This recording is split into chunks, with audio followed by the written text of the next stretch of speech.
Hello കൂട്ടുകാരെ, നമ്മളിപ്പോൾ ഉള്ളത് അകമല ശാസ്താവിൻ്റെ അമ്പലത്തിലാണ്. രാവിലെ ഒരു 7 മണി 7:30 സമയത്താണ് ദർശനത്തിന് വേണ്ടി വന്നതാണ്. ഒരു വഴിപാട് ചെയ്യാൻ വേണ്ടി വന്നതാണ്. ഈ അമ്പലം സ്ഥിതി ചെയ്യുന്നത് വടക്കാഞ്ചേരി ഷൊർണൂർ റൂട്ടിലാണ്. റോഡ് സൈഡ് തന്നെയാണ് ഈ അമ്പലം സ്ഥിതി ചെയ്യുന്നത്.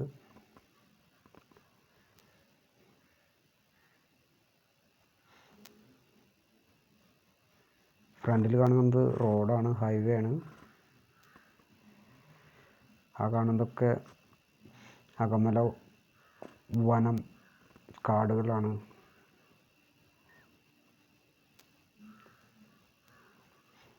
ആനയും പുലിയും അങ്ങനെ വന്യമൃഗങ്ങൾ ഒരുപാടുള്ള കാടുകളാണ്. റോഡ് സൈഡാണ് ഈ അമ്പലം സ്ഥിതി ചെയ്യുന്നത്.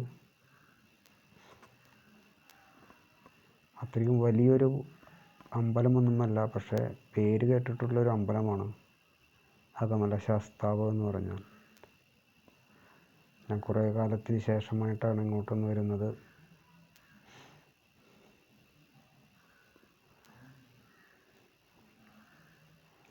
ഇവിടുന്ന് കുറച്ച് ദൂരം മാത്രമേ ഉള്ളൂ ഉത്രക്കാവ് അമ്പലത്തിലേക്ക്. 2 അമ്പലത്തിലേക്കും പോയി. ആദ്യം ഇവിടെ വന്നു, അതിനുശേഷം ഉത്രക്കാവ് അമ്പലത്തിലേക്ക് പോയി.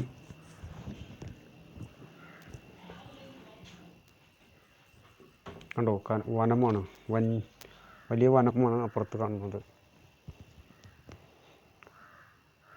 ഞങ്ങൾ പോകുന്ന സമയത്ത് അധികം തിരക്കൊന്നുമില്ല.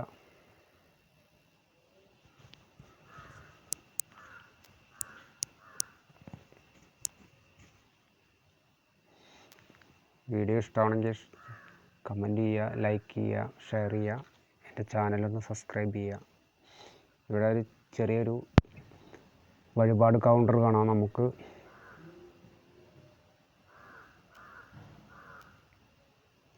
ഇവിടെ മെയിനായിട്ട് വഴിപാടെന്ന് പറഞ്ഞു കഴിഞ്ഞാൽ മുട്ടറക്കലാണ്. ദേഹമുട്ട്, തൊഴിൽ മുട്ട്, അങ്ങനെ നമ്മളെ സംബന്ധിച്ച് ഉണ്ടാകുന്ന എല്ലാ കാര്യങ്ങൾക്കും വേണ്ടിയിട്ടുള്ള മുട്ടറക്കലുകളുണ്ട്. അത്രയ്ക്കും വലിയൊരു അമ്പലമല്ല, പക്ഷേ പേര് കേട്ട ഒരു അമ്പലമാണ് അകമല ധർമ്മശാസ്താവ് എന്ന് പറഞ്ഞു. ശബരിമല സീസൺ തുടങ്ങിക്കഴിഞ്ഞാൽ മിക്ക ആൾക്കാരും ഇവിടെ നിന്നാണ് കെട്ട് നിറച്ചിട്ട് ശബരിമലയ്ക്ക് പോവുക. ഒരു സമയത്ത് ശബരിമലയ്ക്ക് ഭയങ്കര തിരക്കായതുകൊണ്ട് പലരും ശബരിമലയ്ക്ക് പോകാൻ പറ്റാണ്ട് ഇവിടെ വന്നിട്ട് കെട്ടിറക്കി വീട്ടിലേക്ക് പോയിട്ടുള്ള പല കാര്യങ്ങളും നമ്മൾ കേട്ടിട്ടുണ്ട്. അത്രയ്ക്കും ചൈതന്യവും അത്രയ്ക്കും പ്രശസ്തവുമായൊരു അമ്പലമാണത്. അമ്പലത്തിൻ്റെ വലിപ്പത്തിലല്ല, പക്ഷെ അവിടുത്തെ ദൈവസാന്നിധ്യത്തിൻ്റെയാണ് ഏറ്റവും വലുത്. ഇതൊരു ഹാളാണ്. ഇവിടെ ഒരു അമ്മമ്മ ഇരുന്നവിടെ പദ്യപാരായണോ മറ്റേ കർക്കിടക മാസമായ കൊണ്ട് വായന എന്തൊക്കെയോ ചെയ്യുന്നുണ്ട് അവിടെ.